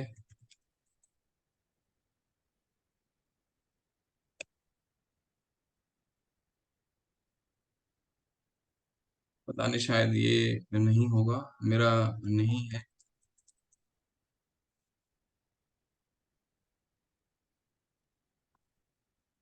हाँ, यहाँ पे रजिस्टर करना पड़ेगा आपको, ठीक है प्रभु। आप अपने रजिस्टर कर लीजिए इसको। यहाँ रजिस्ट्री न्यू रजिस्टर आता है, न्यू रजिस्टर में रजिस्टर जाके कर लीजिए। देख पा रहे हैं ना राम लखन प्रभु आप? यहाँ रजिस्टर कीजिए, अपने नाम लिखिए, कांटेक्ट इंफॉर्मेशन लिखिए यहाँ पे, ठीक है। यूजर नेम डालिए, इसको रजिस्ट्री कीजिए। रजिस्ट्री में अपना पासवर्ड डालिए। पासवर्ड डालने के बाद वो इमिडिएटली आप यहाँ पे,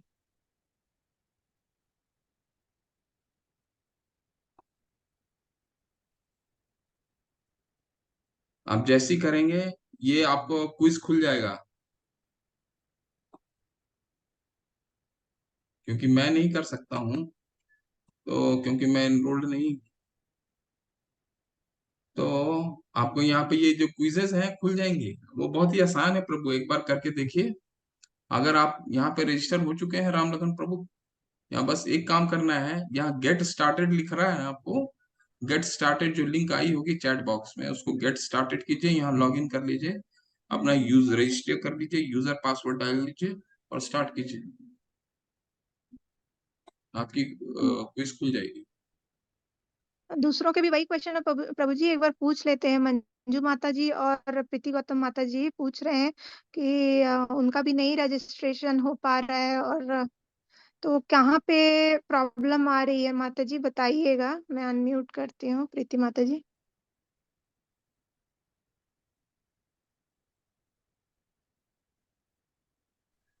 हरे कृष्णा माता जी। हरे कृष्ण। माता जी कहाँ पे आपको तकलीफ हो रही है? हम लोग भी वही एनरोल जो गेट स्टार्टेड बता रहे हैं उसको खोलते हैं, बट वो ओपन नहीं होता है। पासवर्ड माता जी वहाँ पे आपका जैसे कुछ मांगते हैं, डालते हैं, पर वो ओपन ही नहीं होता है पासवर्ड। हेलो। ठीक है माता जी, कोशिश करेंगे कि एक बार कुछ स्क्रीन रिकॉर्डिंग या कुछ उस तरीके का ना, क्योंकि हमारा तो ऑलरेडी रजिस्टर्ड है, इसलिए प्रॉपर नहीं हो पाएगा हम लोग से। लेकिन एक स्क्रीन रिकॉर्डिंग आप लोगों के लिए अगर व्यवस्था हो पाएगी तो देखते हैं प्रभु जी, माता जी। बिल्कुल। लेकिन वो इसी तरीके का है माता जी, रजिस्ट्रेशन आपको पूरा शुरू से करना पड़ता है, यानी आपका नाम और नया पासवर्ड करके वो गेट स्टार्टेड में जाके। नहीं, जैसे वो मेल मेल जो आया, मेल पे तो रजिस्ट्रेशन हो चुका है जो स्टार्टिंग में किया था, बट इसके अंदर नहीं हो पा रहा है। ये जो क्विज वाला है, ये हमने 2 बार करने की कोशिश की पर हो ही नहीं पा रहा है। ठीक है माता जी, इसमें जैसे इसमें इंस्ट्रक्शन आए हैं माता जी, वैसे ही किया आपने? जैसे ऊपर दिए गए प्रश्नोत्तर के लिंक पर जाएं, उसके बाद जो 3 डॉट्स आपने किया, टॉप राइट कॉर्नर पे 3 डॉट्स में आपका डेस्कटॉप साइट का ऑप्शन चुने बोला है। सेकंड में ओपन ही कर लेती हूँ। माई अकाउंट में जाना है माता जी, और वहाँ पे एडिट योर प्रोफाइल करके आपका नाम डाला आपने। यूजर नेम और ईमेल दे रखा है, वो डालने के बाद पासवर्ड मांगते, पासवर्ड डालने के बाद वो मतलब गलत बताता है, मतलब कहने का मतलब उसको।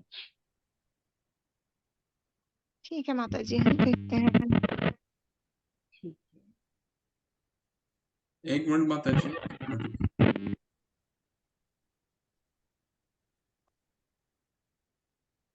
एक मिनट मैं कोशिश कर रहा हूँ, फिर बता देता हूँ।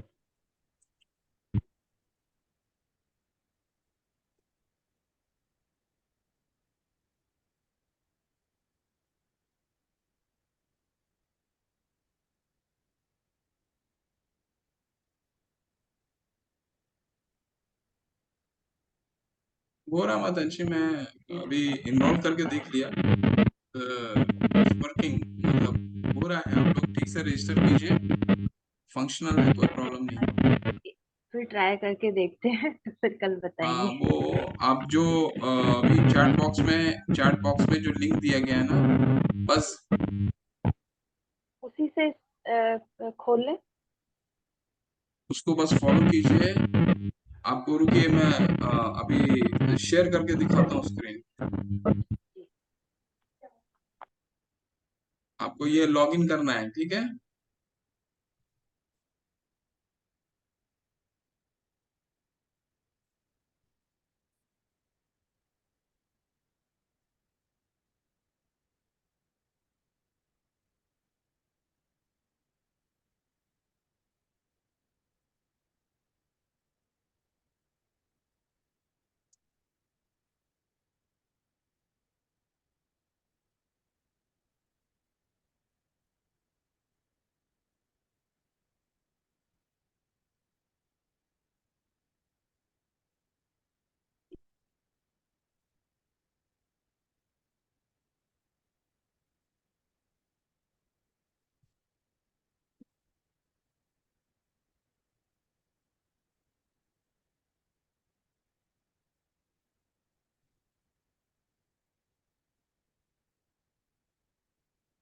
ये देखिए, स्टार्ट क्विज आ तो गया। देख पा रहे हैं आप लोग सभी?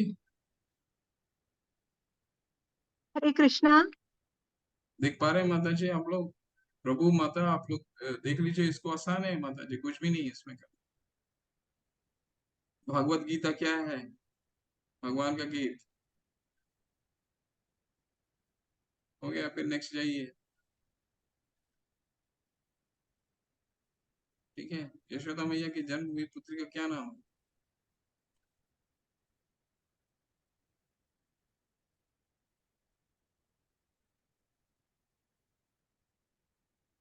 मेरा इनकरेक्ट हुआ।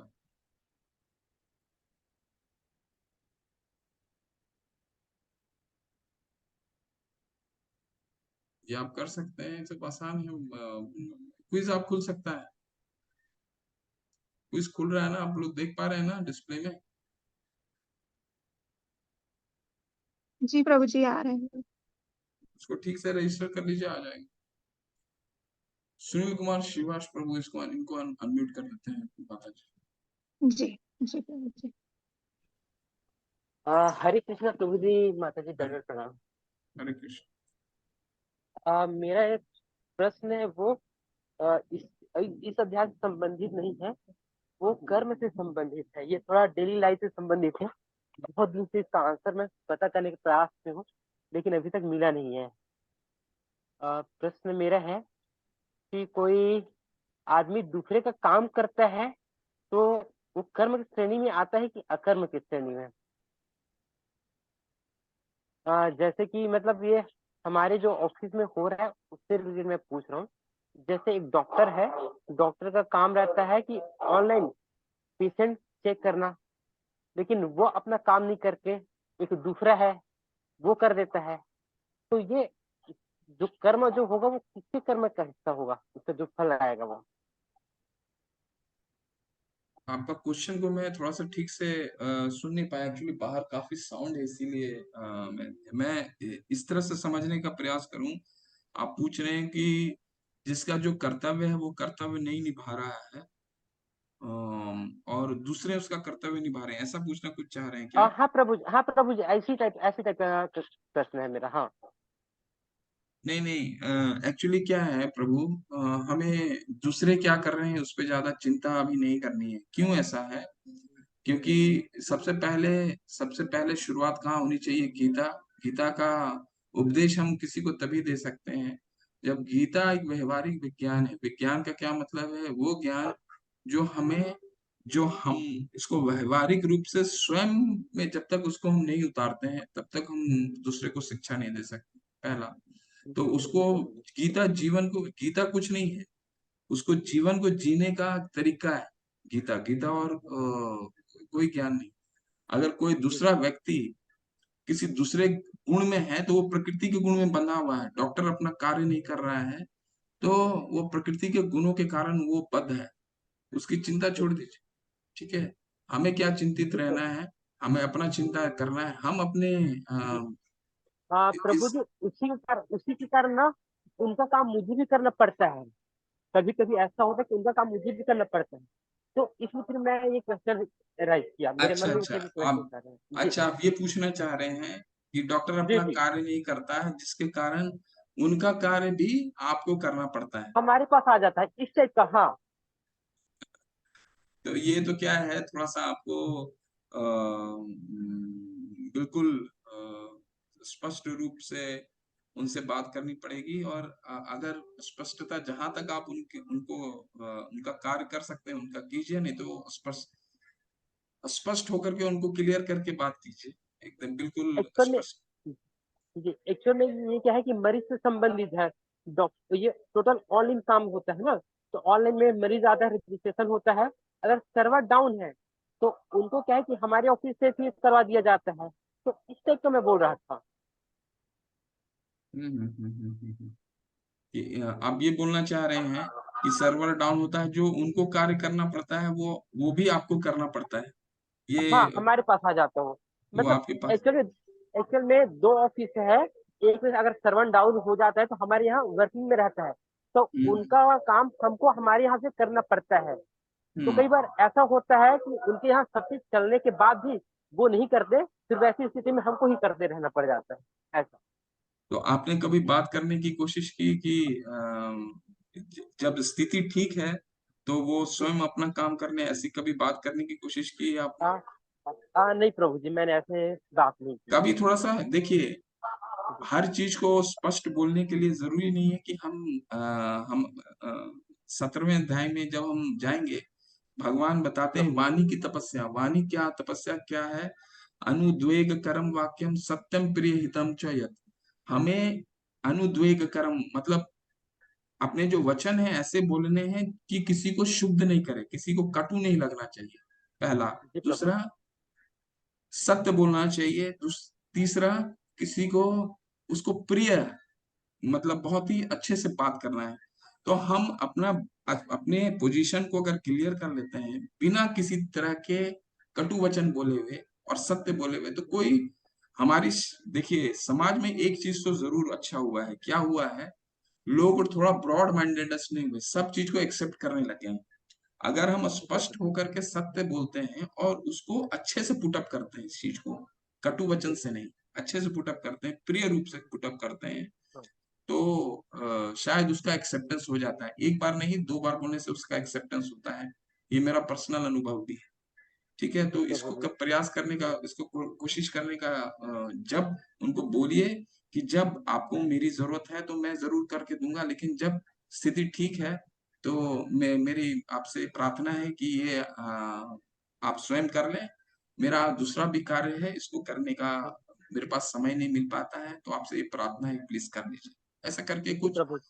अ, प्रभु जी। इस तरह से बात करने के प्रयास कीजिए प्रभु। जी। प्रभु जी एक और क्वेश्चन है।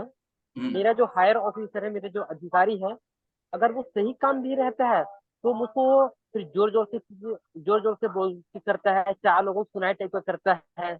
तो फिर ऐसे में फिर मैं काम तो करता हूँ लेकिन उनको रिप्लाई नहीं देता। तो फिर कहीं ना कहीं फिर मेरे मानसिक में फिर उसका प्रभाव पड़ता है। तो फिर मैं कैसे तो उनको रिप्लाई दूं कि काम जैसा कर रहा हूँ वैसे ही करते रहूं, ये समझ में नहीं आता मेरा। देखिए प्रभु, मैं आपसे, देखिए ये आपका जो परेशानी है, मुझे ऐसा लगता है कि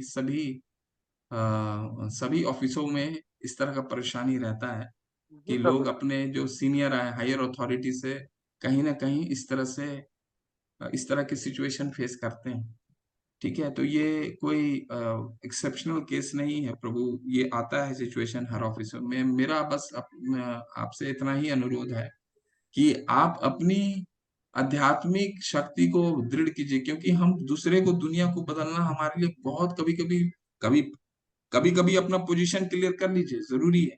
लेकिन ऐसा जरूरी नहीं है कि सामने वाला आपकी बात मान ले या जी छोड़ दे प्रभु वो कहना। ठीक है, तो आप जी प्रभु जी। अपना आध्यात्मिक प्रगति पे ध्यान दीजिए। तो क्या होगा, मैं समझ आपको गया गुरु जी। वो वहां पे अपना थोड़ा सा आपका फोकस डिफोकस हो जाएंगे। आपको मान अपमान से, जैसे आज हमने पढ़ा ना, मान अपमान से थोड़ा संभाव होने लगेगी। देखिए, जी ये प्रभु। सिचुएशन तो सबके जीवन में आना ही है, आता ही है। तो थोड़ा आध्यात्मिक शक्ति में, आध्यात्मिक हाँ, की तरफ। मुझे जवाब मिल गया प्रभु जी। वही कि आध्यात्मिक प्रगति मजबूत करना है। मैं समझ गया प्रभु जी। जी जी हरे जी। कृष्ण प्रभु जी, हरे दंडवत कृष्ण। प्रणाम। हरे हाँ, कृष्ण माता जी, दंडवत प्रणाम। हरे कृष्णा हरे प्रभु जी। इनका सुनील प्रभु जी का ये क्वेश्चन पहले था कि मैंने सुना है कि भगवत भक्ति के लिए कलयुग सर्वश्रेष्ठ है, ऐसा कुछ उन्होंने पूछा था पहले भी। एकदम एकदम उनका सटीक है। सर्वश्रेष्ठ नहीं है, सबसे आसान है। सर्वश्रेष्ठ तो सतुगुण में, सतुयुग में था। अभी सर्व सबसे आसान है। क्यों? क्योंकि छठे छठे अध्याय में हमने पढ़ा था कि सतयुग में जो उस युग का युग धर्म था मेडिटेशन। ठीक है। तो हजार हजार वर्ष, 10-10 हजार वर्ष ऋषिगण मेडिटेशन करते थे और तब वो फल प्राप्त होता था। ठीक उसी तरह त्रेता युग में था आपका यज्ञ, यज्ञ करना, बड़े बड़े यज्ञ होते थे। और द्वापर में था आपको टेम्पल वर्शिप। ठीक है। टेम्पल अर्च विग्रह की पूजा करना। ये द्वापर युग जिसमें महाभारत रचित हुआ था, घटना हुआ था, महाभारत घटित हुआ था, उसमें था टेम्पल वर्शिप।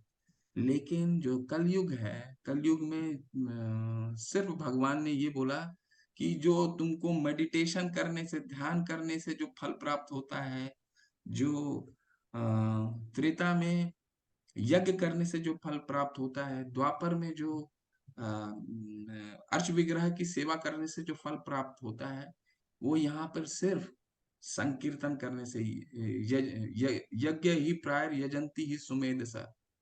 सिर्फ हम संकीर्तन करते हैं। कीर्तन जो भगवान का नाम लेते हैं वो भी संग, सबके साथ। सबके साथ कैसे होगा? अगर सबके साथ नहीं मिल रहा है तो शाम को बैठिए अपने परिवार के साथ और आधा घंटा भगवान का नाम का कीर्तन कीजिए घर में। ये संकीर्तन हो गया। बस ये हम कर लेंगे तो वही फल प्राप्ति होगी जो इन युगों में, इन युग धर्मों से हुआ करता था। तो हमारे लिए कलयुग में भगवान ने युग धर्म की प्राप्ति बहुत ही सिंप्लीफाई कर दिया। वो क्या है? यज्ञ ही प्रायर यजंती ही सुमित। सिर्फ आप संकीर्तन कीजिए, हरे नाम, हरि का नाम लीजिए, हरे कृष्णा कृष्णा कृष्णा हरे हरे, हरे राम राम राम हरे हरे। बस वही युग धर्म है। तो इसलिए सिंपल और क्या हो सकता है ना? हरे कृष्णा प्रभु जी। यहाँ पे वंदना दुबे माता जी पूछ रहे हैं 13 तक के क्विज को कंप्लीट कर दिया है बट सबमिट नहीं किया है, क्या रोज का सबमिट करें या लास्ट में एक साथ सबमिट हो जाए करें? रोज कीजिए माता जी, आसान होगा। नहीं तो लास्ट में जम्बल्ड अप हो जाएगा। वैसे आपके पास 1 सप्ताह या 10 दिन का विंडो दिया जाता है, 18 दिन का अध्याय समापन के बाद भी। परंतु डेली कर लीजिए, क्योंकि याद रहते हैं ना आपने क्या पढ़ा है, नहीं पढ़ा है। तो डेली करने से आसान है। डेली कीजिए तो आसान होगा। कर आप तब उस समय भी कर सकते हैं। और मंजू भटनागर माता जी पूछ रहे हैं प्रभु जी मेरा भी लॉगिन नहीं हो रहा है, नॉट रजिस्टर्ड आ रहा है, पासवर्ड क्या डालना है प्लीज बताएं। उसमें रजिस्टर कीजिए माता जी। पासवर्ड अपने इच्छा से डालिए, जो आपका पासवर्ड है आप डालना चाहते हैं, आपकी इच्छा पे है, डालिए। अभी तो मैंने आपको करके तत्काल बताया, 2 मिनट लगे मुझे करने में, आपके सामने तो करके दिखाया। मेरा तो रजिस्टर नहीं था, 2 मिनट लगे। यूजर आईडी बनाइए, ईमेल डालिए, पासवर्ड आप स्वयं डाल दीजिए, तुरंत रजिस्टर हो जाएगा। करके देखिए, सिंपल है, कोई ज्यादा कठिन नहीं। इतना करना पड़ेगा माता जी, क्योंकि ऑनलाइन है ना, सब कुछ ऑनलाइन ही। ऑनलाइन हम आराम से घर में बैठे कर रहे हैं गीता, गीता का अध्ययन कर रहे हैं। इतना थोड़ा सा परिश्रम कीजिए है ना? सुनील कुमार प्रभु जी ने आपको धन्यवाद दिया प्रभु जी, उनको सारे आंसर्स मिल गए हैं। तो सुनील प्रभु जी आप सारे चीजों को, बताए गए चीजों को इम्प्लीमेंट करिएगा।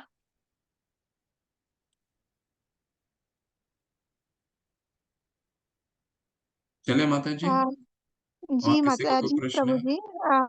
राम लखन राय प्रभु जी का फिर से हैंड रेज है, मैं एक बार फिर से पूछ लेती हूँ प्रभु जी, फिर शायद हो गए हमारे सारे क्वेश्चन है। हरे कृष्णा राम लखन राय प्रभु जी।